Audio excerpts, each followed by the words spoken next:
안녕하세요, 여러분. 제가 치앙마이에 온 지 벌써 8일차가 됐어요. 간단하게 지금까지 느낀 점을 좀 적어봤습니다.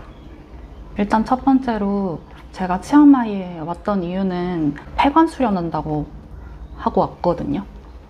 그동안 너무 한국에선 약속도 많고 일정도 많았어가지고 배운 것을 실행해볼, 진짜 내가 실무를 진행할 시간이 없더라고요.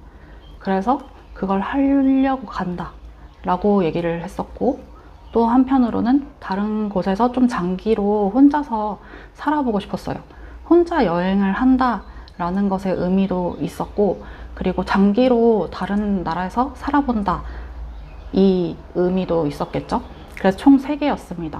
첫 번째는 집중, 두 번째는 혼자 여행하는 경험, 세 번째는 다른 나라에서 장기적으로 살아보는 경험. 그래서 대부분 실행 경험 이걸 위해서 온 거였거든요. 그리고 사실 치앙마이에 노마드들이 그렇게 많다고 해서 얘기를 한번 해보고 싶어서 온 것도 있었어요. 근데 일단 제가 어제 노마드들이랑 만나서 좀 얘기를 해봤어요. 일단 그 영어를 쓰시는 영어권 사람들이랑 얘기를 해보니까 저는 애티튜드가 그들이랑 사뭇 많이 다르구나 라는 것을 일단 처음으로 느꼈어요. 그 이유는 다른 사람은 뭐라고 안 했는데 제가 괜히 영어를 못하니까 주눅 들어서 더 적극적으로 이야기를 전개하지는 못했던 것 같거든요. 그리고 스몰톡에 제가 그렇게 많이 익숙하지가 않아요.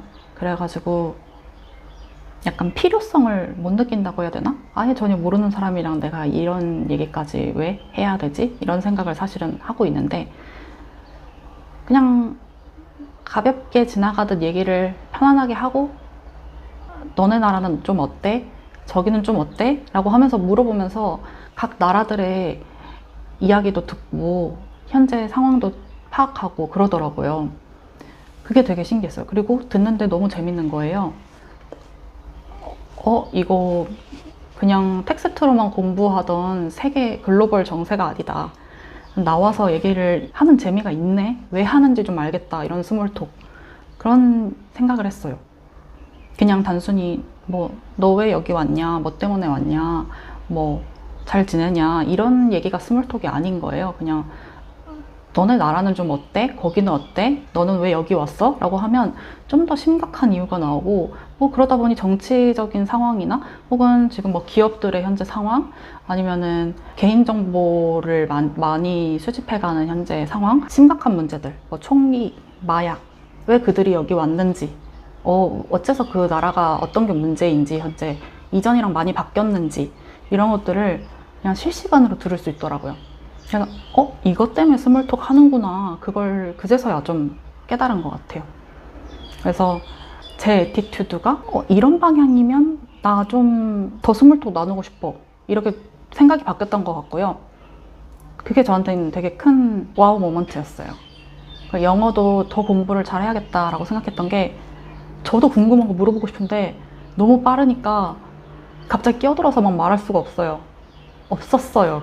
제가 그냥 말을 잘 못했나 봐요. 또 문화를 잘 알아야겠다는 생각도 든 게, 우리도 한국말로 막 시원하다 하면 외국인이 왜 뜨거운 거 먹으면서 시원한 거 먹지? 이러잖아요. 그런 것처럼 외국인 분들도 얘기를 할 때 풍자, 해학적인 막 그런 게 좀 있어요. 심각한 얘기 하면서 막 되게 웃기게 나 여기에 총 3개 차고 다녔어 막 깜빡빡 막 이런, 되게 웃으면서 너털웃음 하면서 되게 얘기를 하는데 알고 보니 그게 총 얘기였던 거예요. 근데 왜 나는 총 얘기인 것 같은데 왜 저렇게 재밌게 말하지? 막 심각한 문제인 것 같은데 왜 저렇게 재밌게 말하지? 약간 그렇게 생각을 하고 있었던 거예요. 그래서 그 문맥을 이해를 해야 되겠다. 그러려면 이거는 그냥 외국인 글로벌 친구를 만들어서 계속 인풋을 넣는 수밖에 없겠다 라는 생각을 했어요. 그리고 제가 적어놓은 게 있어요. 그걸 한번 읽어봐야겠어요. 일단 치앙마이 와서 느낀 점 첫 번째, 이미 한참 말한 것 같긴 한데 정리를 해보면, 첫 번째로 치앙마이는 생각보다 휴양을 온 사람들이 많아요. 특히 유럽에 거의 나이 든 사람들이 많이 오고, 이번에 환율이 많이 올라가지고 그 외에는 요즘은 치앙마이도 물가가 많이 비싸졌다, 사람들이 다 환율 얘기를 해요. 그리고 제가 그동안 만났던 사람들은 유튜버도 있었고 플로리스트도 있었고, 그리고 비즈니스 코칭 하시는 분들도 있었어요. 특히 제가 제일 인상 깊었던 업종은 플로리스트였는데, 갑자기 프리랜서인데 플로리스트가 뜬금없이 튀어나와서 이 노마드라고? 이 생각을 했는데, 이분 같은 경우는 치앙마이에서 시장에 가서 꽃을 사요. 그 다음에 그 꽃다발을 만드는 연습을 해서 숙소에도 선물하고, 직접 클래스를 열어서 시장 가서 직접 꽃도 사고, 그 다음에 꽃꽂이도 같이 해보는 클래스를 이 치앙마이에서 만들어서 열겠다 라고 하면서 그걸 실제로 준비하고 하고 계시는 분이 있었어요. 이렇게 따지면 또 한 곳에 고정돼서 있어야 하는 그런 직업인 줄 알았는데, 이렇게 해외 나와서도 할 수 있겠다, 그런 생각을 하게 된 계기였던 것 같아요. 좀 와우 모먼트가 또 이것도 있었어요. 그래서 어딜 가서든 일을 할 수 있는 직업, 이런 게 아니라 그냥 내가 직업을 만들어서 거기서 그런 환경을 만들어서 그냥 하는 사람이 노마드고 프리랜서인 것 같다라는 생각을 했고요. 정말 신기했어요. 두 번째, 환율이 정말 큰 영향을 주는 것 같아요. 언제부터? 여행을 다니고 나서부터. 사실 저는 여행을 그렇게 많이 다니지 않았었거든요. 기껏 해봐야 일본, 대만, 필리핀 정도 다녀왔고, 푸켓, 그리고 이번이 치앙마이, 이렇게 가본 게 다예요. 사실 저쪽 서양권은 한 번도 가보지 않았어요. 근데 환율은 확실히 한국에만 있을 때는 안 느껴져요. 해외여행을 나오고 나서부터 확실히 더 크게 느껴지는 것 같고요. 왜 사람들이 환율이 오른 걸 비교를 하면서, 달러랑 비교를 하면서 우리의 연봉은 올랐지만 항상 동결된 거나 다름이 없다라고 하는지 이제 좀 이해가 갔어요. 한국에만 살면 사실 환율이 오르든 떨어지든 물론 영향은 있지만 크게 체감은 안 가거든요. 근데 그냥 물가가 오르는 정도구나 라고 밖에 생각을 안 하죠. 근데 환율이 오른다라는 거는 나와서 여행을 다니고 나서부터 더 크게 체감되고, 한국 환율이 이렇게 오르면 물가는 진짜 점점 상승할 수밖에 없다. 왜냐? 우리나라가 자급자족해서 사는 게 아니잖아요. 다른 나라의 통화 가치는 점점 높아지는데 우리나라는 그렇지 않으면 이거 되게 더 큰 문제가 되겠다. 특히 여행도 많이 못 가겠다. 이 말인즉슨 우리가 원래였으면 그냥 슉 갈 수 있었던 거를 2번 고민하고 3번 고민해서 3번 갈 걸 1번 갈 수밖에 없는 거예요. 돈의 가치가 떨어지니까. 그런 생각을 좀 했습니다. 세 번째는, 치앙마이는 고향을 떠나서 아예 장기적으로 거주하시는 분들도 많고, 휴양을 위해 오신 분도 있지만 장기적으로 여기서 살려고 생각하고 오신 분들도 꽤 있었어요. 근데 고향을 떠나온 사람들은 그 고향에 무언가가 마음에 들지 않아서 쫓기듯이, 그게 싫어서 온 사람들 꽤 있구나, 저는 얘기를 하면서 그냥 그렇게 느꼈거든요. 그게 정책이든 총이든 마약이든, 그리고 기업들이 너희를 위해서 그러는 거야 라고 하면서 정보 수집을 엄청 한대요. 예를 들면 흑인은 얼굴이 어두운 곳에서 있으면 카메라에서 잘 구분이 안 되잖아요. 그것까지 잘 구분을 하기 위해서 너네 정보 여기까지, 나 우리 기술 여기까지 좀 디벨롭을 하는 거야, 약간 이렇게 너희를 위해서 하는 거야 라고 하면서 점점 많은 기업들이 정보들을 다 수집하고 있다는 거예요. 이건 어쩔 수 없는 거예요. 사실 마케팅업에 종사를 하다 보니까 타겟팅이라는 게 정교해질수록 돈이 되는 거거든요.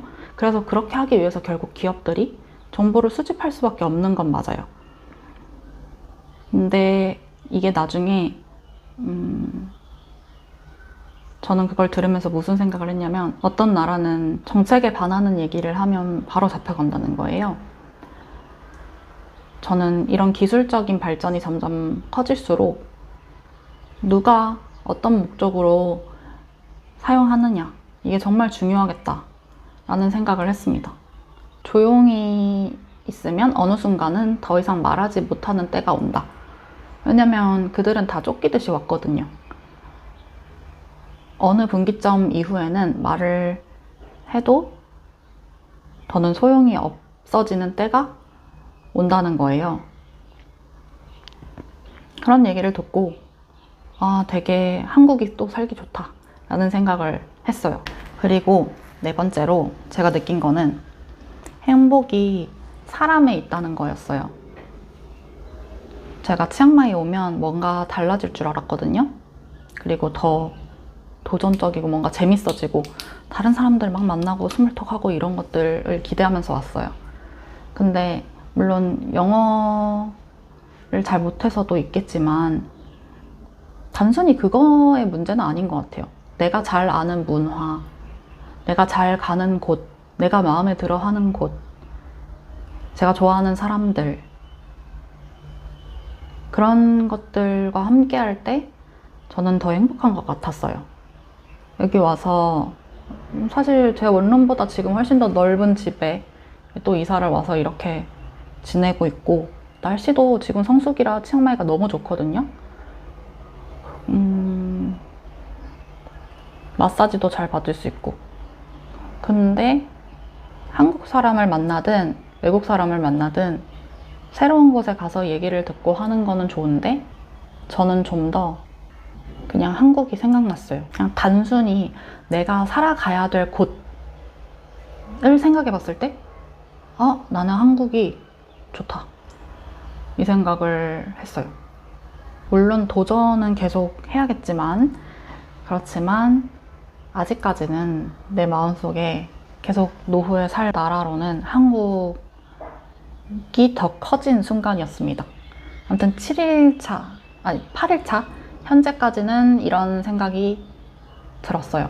저는 뭐 재즈바, 술, 칵테일, 수영, 산 등산, 트레킹 이런 거 말고 그냥 문화, 건물 안에 좋은 데 들어가서 쉬고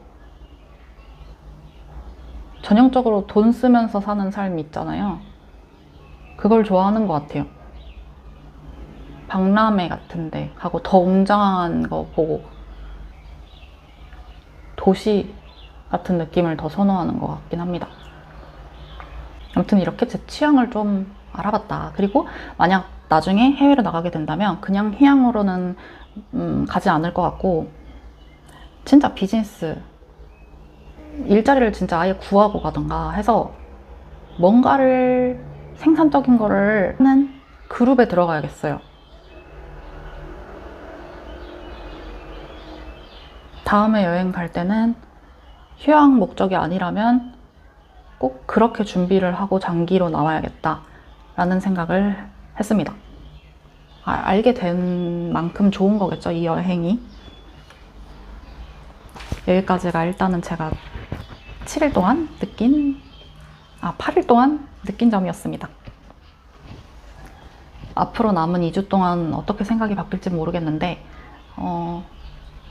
아직도 계속 제가 좀 더 자율적으로 일을 하면서 살 수 있는 환경은 계속 유지를 해야겠다라고 생각을 하고 있는 참이에요. 덕분에 여기에 이렇게 와서 경험도 할 수 있게 된 거잖아요. 아무튼 그렇고 오후엔 또 조용히 할 걸 하러 가보겠습니다.